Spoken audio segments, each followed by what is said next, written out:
আফগানিস্তান আজকে পৃথিবীর 3 নম্বর দেশ অর্থনৈতিক দিক থেকে। কয় নাম্বার? এই 3 বছর আগে আমরা তাদেরকে ভিক্ষা দিয়েছি এই আফগানকে। সেই আফগান এখন মোল্লারা ক্ষমতা নিয়েছে, তালেবান, জামাত ইসলামের আরেকটা ভার্সন এটা।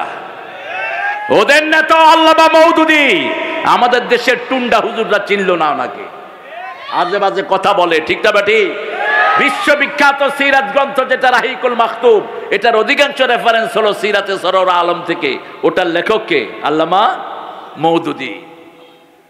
তাদেরকে বলা হলো, ভাই আপনারা আগে 230 আফগানিস্তানি টাকা দিলে $1 পাওয়া যেত, এখন 60টা দিলে পাওয়া যায়।